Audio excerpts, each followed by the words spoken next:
Assalamu alaikum dear students, hopefully you are all doing well. Welcome to the platform of Learn Academy. I am your host Mohammed Zulkarnain. तो students आज के इस video के अंदर हम अपनी 9th class chemistry का जो हमारा न्यू करिकुलम है उसका हम नेक्स्ट लेक्चर स्टार्ट करेंगे जिसका टाइटल है हमारे पास बोहर्स एटॉमिक मॉडल। स्टूडेंट्स इससे पहले हमने एटम के स्ट्रक्चर को देखा, discovery of electron, proton, neutron को देखा और जो रदरफोर्ड का एक्सपेरिमेंट था, गोल्डफॉयल एक्सपेरिमेंट, हमने उसको स्टडी किया।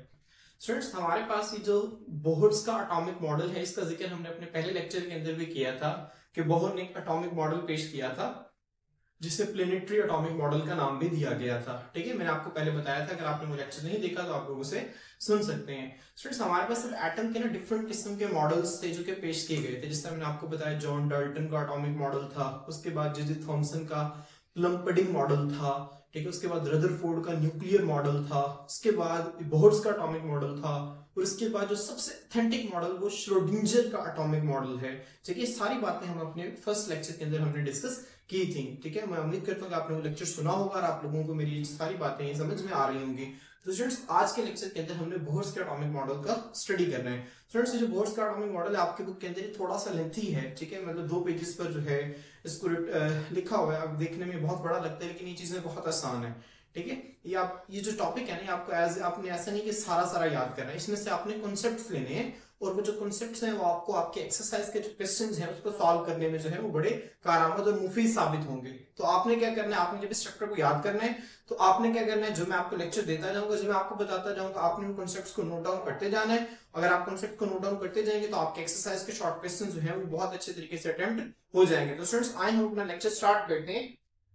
स्टूडेंट्स हमारे पास 1913 के अंदर हमारे पास एक साइंटिस्ट थे जिनका नाम था नील्स बोहर। क्या नाम था? Niels Bohr. इन्होंने क्या किया, proposed a model for hydrogen atom.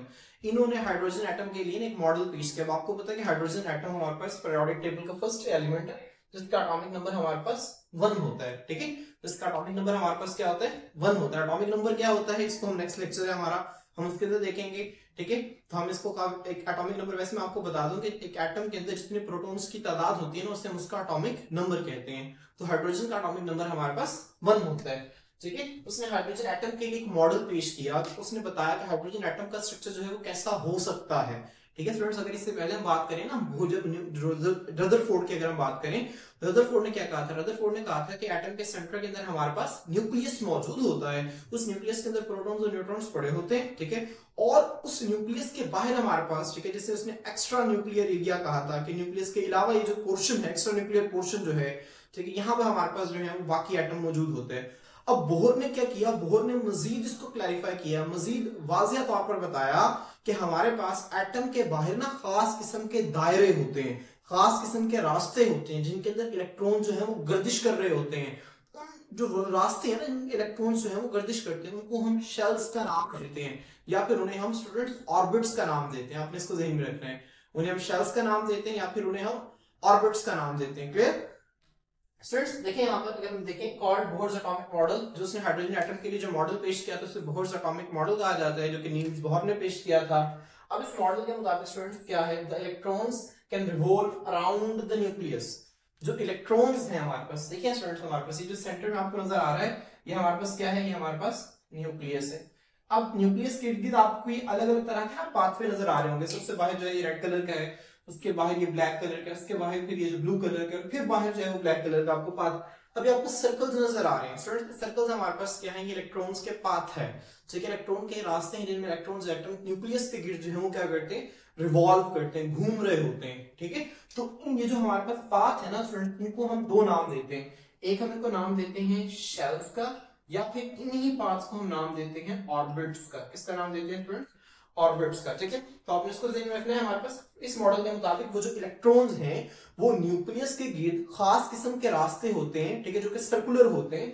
ठीक है, electrons can revolve around the nucleus of an atom in a specific path. ठीक है, एक जो एटम का न्यूक्लियस है उसके स्पेसिफिक पाथ है, खास किस्म के रास्ते हैं जिसके अंदर जो एटम है, ठीक है, जो एटम के इलेक्ट्रॉन जो क्या कर सकते हैं, वो रिवॉल्व कर सकते हैं। रिवॉल्व का मतलब क्या होता है, घूमना, गर्दिश कर सकते हैं, जिसे हम स्टूडेंट्स किसका नाम देते हैं, ऑर्बिट्स या शेल्स का नाम देते हैं। ठीक है, आपने इसको ध्यान में रखना है। नेक्स्ट पॉइंट क्या है आपके बुक में जो लिखा हुआ है, इंपॉर्टेंट चीज है, जब when electron is revolving in one of these orbits its energy is fixed.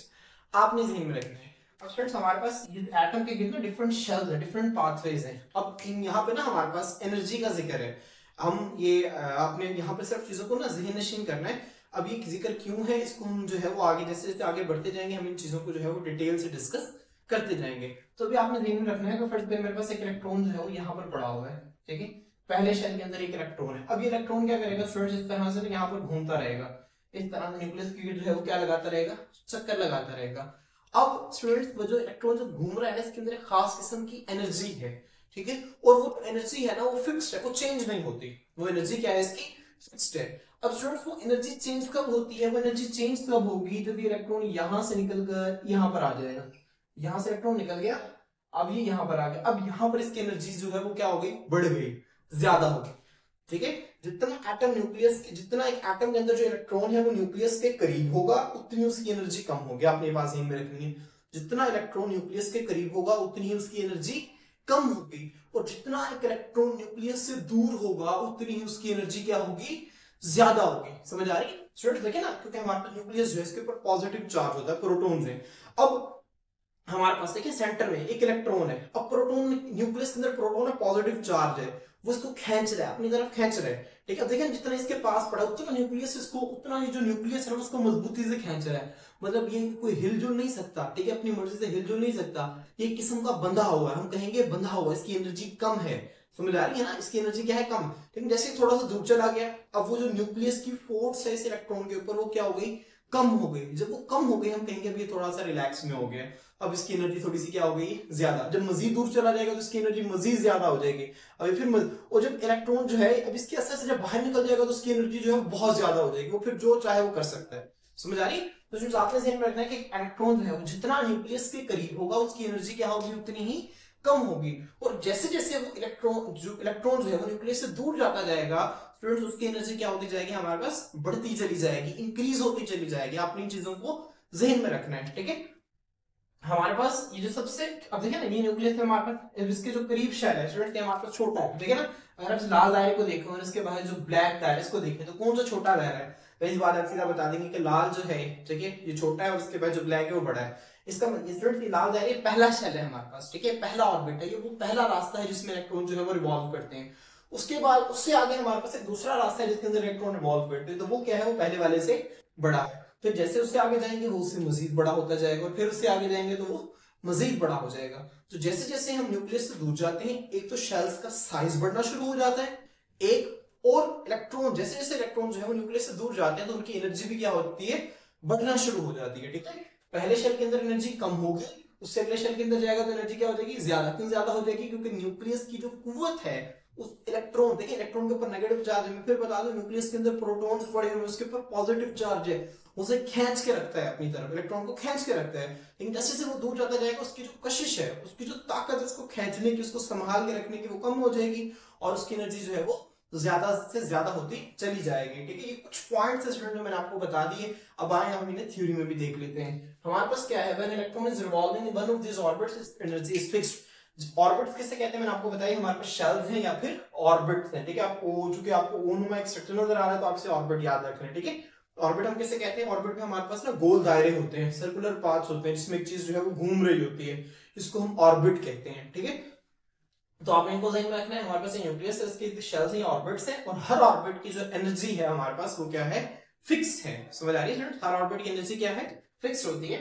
Also when the electron is present in the orbit which is closest to the nucleus its energy is minimum, it is called ground state of atom. Friends अब ये आपसे short question पूछा जा सकता है कि ground state of atom क्या होती है।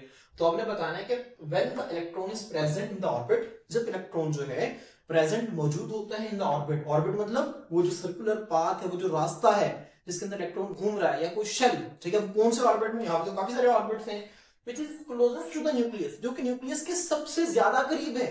क्लोजेस्ट मतलब सबसे ज्यादा करीब है, ठीक है। अब देखिए ना यहाँ पर, अब यहाँ पे 1 2 3 4, देखिए ना यहाँ पे 4 शेल्स हैं। अब इसमें न्यूक्लियस के सबसे ज्यादा करीब कौन सा है, ये वाला। तो ये वाला जो शेल है ना हमारे पास, ये वाला जो ऑर्बिट है या शेल है जो कि न्यूक्लियस के सबसे ज्यादा करीब है, जब इलेक्ट्रॉन इसके अंदर मूव कर रहा होगा तो उसकी एनर्जी क्या होगी, सबसे कम होगी। जैसे कि मैंने आपको पहले बता दिया, इसकी एनर्जी हमारे पास क्या होगी, मिनिमम होगी। और इसे हम स्टूडेंट्स क्या कहेंगे, इसे हम नाम देंगे ग्राउंड स्टेट ऑफ एटम, देखें ना, जैसे यहाँ पे खड़े हैं ना, हम ग्राउंड पर, हम जमीन पर खड़े हैं, तो हमारी एनर्जी क्या है, कम है। लेकिन जैसे जैसे हम आहिस्ता आहिस्ता ऊपर जाते जाते हैं, हमारी एनर्जी क्या होती जाती है, बढ़ती जाती है। देखें ना, वुड मार्कर है, अगर मैं इसको जमीन पर रख दूंगा तो ये कुछ नहीं है। जैसे मैं ऊपर लेते जाऊंगा इसकी एनर्जी बढ़ती जाएगी, मैं इसको छोड़ूंगा तो नीचे आ जाएगी। ठीक है, अब इसके अंदर एनर्जी है। ठीक है, यहां से छोड़ूंगा तो ये क्या है कि काम कर सकते हैं, इसके अंदर एनर्जी इस वक्त मौजूद है। ठीक है, तो जैसे जब हम ग्राउंड पे होते हैं तो हमारी एनर्जी सबसे कम होती है, क्योंकि एटम की एनर्जी यहाँ पे सबसे कम होती है। इसी वजह से हम इसे कह देते हैं कि हमारे पास जो इलेक्ट्रॉन है उसकी ग्राउंड स्टेट है, वो जमीन पर है, उसकी एनर्जी सबसे कम है। समझ आ रही है ना इस बात की? तो आपने इन पॉइंट्स को जहन में रखना है। उसके बाद क्या होता है, the orbits that are further away from the nucleus. Orbits मतलब वो शेल्स जिनके अंदर इलेक्ट्रॉन्स हैं वो घूमते हैं। ठीक है, और ये ऑर्बिट्स क्या होते हैं, मैं तो फिर दोबारा बता दूं, न्यूक्लियस के हमारे पास गोल दायरे, सर्कुलर पाथ्स होते हैं।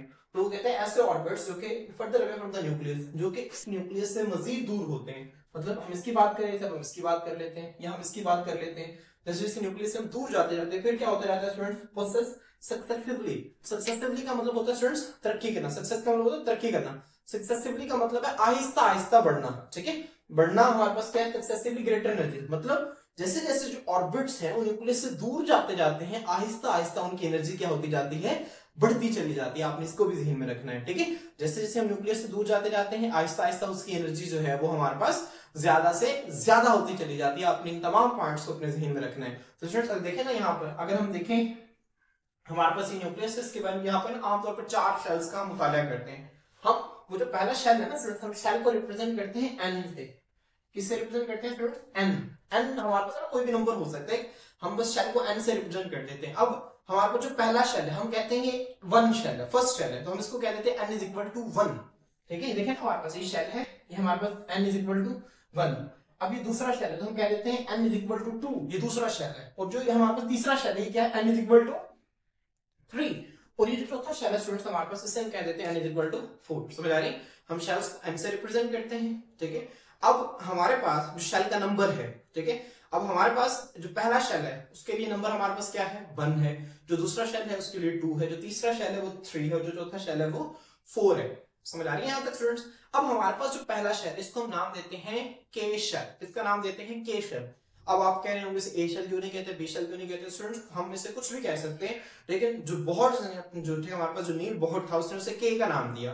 के से अल्फाबेट स्टार्ट की, के एल एम एन, इसी तरतीब से 4 अल्फाबेट्स हैं।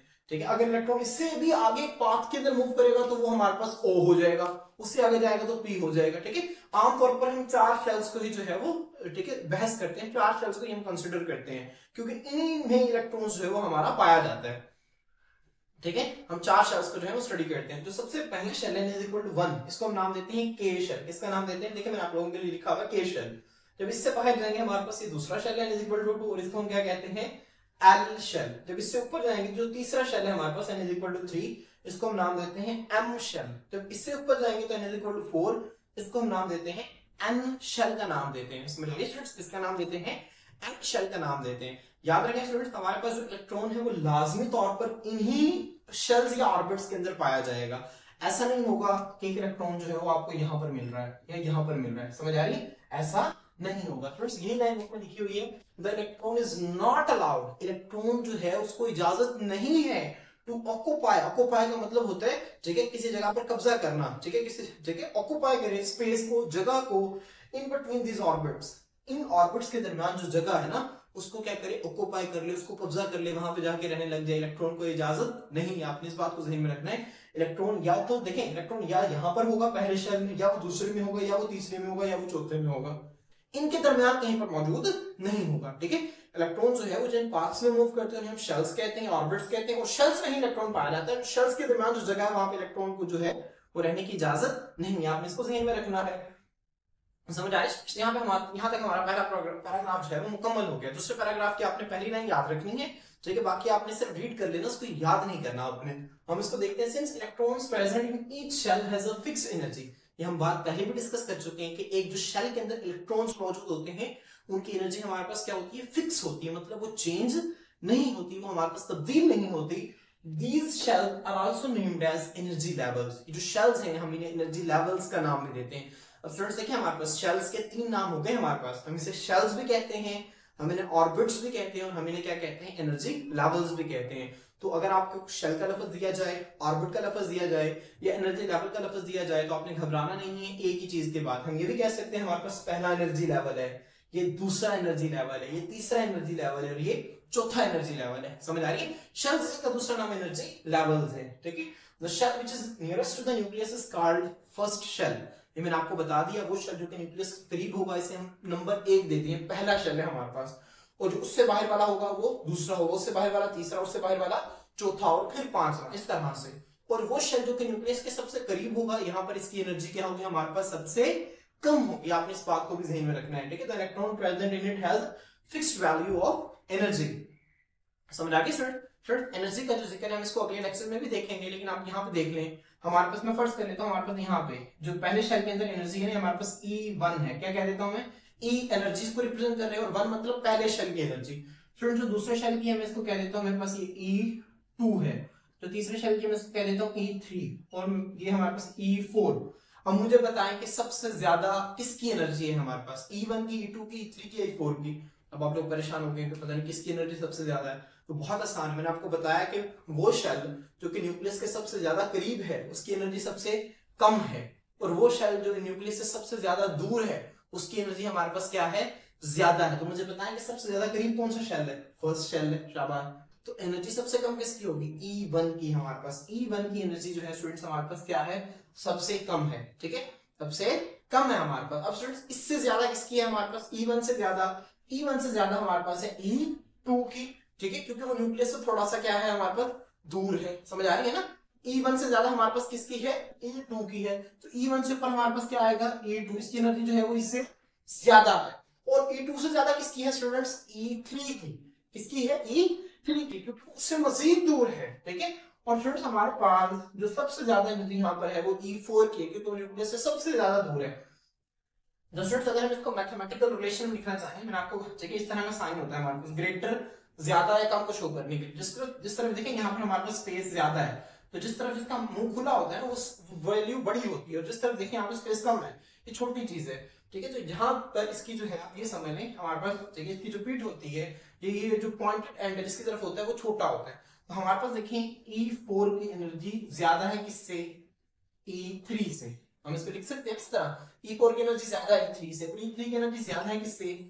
E2 से, और E2 ज्यादा है किससे? E1 से। समझ आ रही स्टूडेंट्स? ये हमारे पास जो बुक में नेक्स्ट पेज पर डायग्राम बनी हुई है वहां पे सारी चीजें लिखी हुई है। मैं इसको दोबारा रिपीट करता हूँ। जो पहला शेल है इसको हम फर्स्ट से रिप्रेजेंट करते हैं, जो न्यूक्लियस के सबसे ज्यादा करीब है फर्स्ट शेल है, n is equal to 1, ये सेकंड शेल है n is equal to 2, ये थर्ड शेल है n is equal to 3, और ये फोर्थ शेल है n is equal to 4। पहले शेल का नाम क्या है? K शेल, दूसरे का क्या है? L शेल, तीसरे का क्या है? M शेल, और चौथे का क्या है?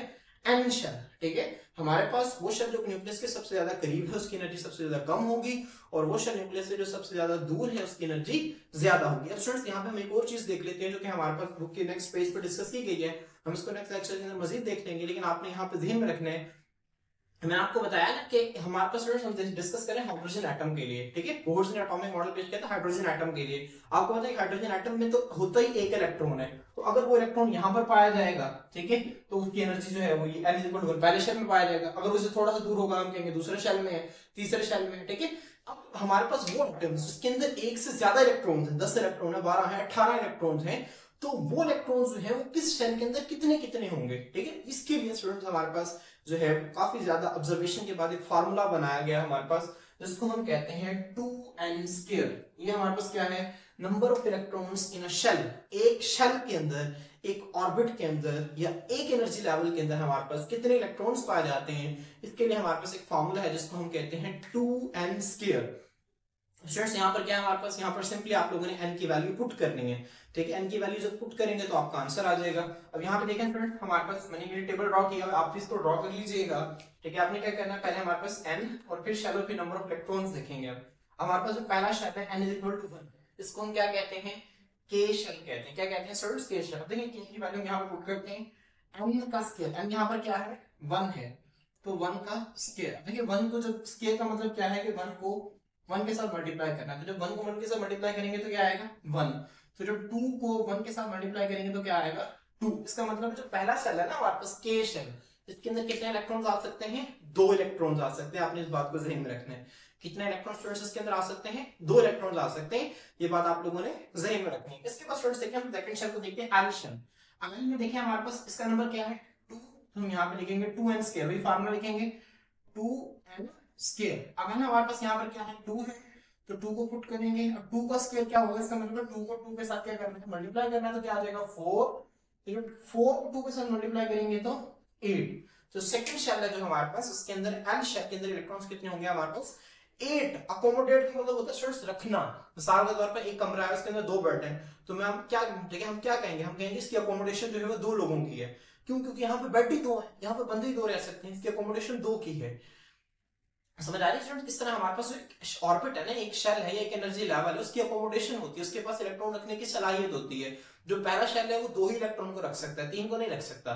तो दूसरा शेल है वो 8 इलेक्ट्रॉन तक को रख सकता है। समझ आ रही है? मतलब उसकी मैक्सिमम इतने इलेक्ट्रॉन को रख सकता है। ऐसा नहीं कि उसके अंदर 8 ही होंगे, 1 भी हो सकते हैं, 2 भी हो सकते हैं, 3 भी हो सकते हैं, लेकिन मैक्सिमम उसके अंदर 8 हो सकते हैं। ठीक है, 8 से ज्यादा नहीं होंगे। अगर हम तीसरे शेल की बात करें, इसे हम एम शेल कहते हैं स्टूडेंट। तो एम शेल में हमारे पास क्या होगा? अगर इसमें एम की वैल्यू 3 है तो हम इसको देखते हैं 3 का स्क्वायर। अब स्टूडेंट्स 3 का स्क्वायर क्या होता है? 3 3 जा 9, तो 9 into 2 जा 18।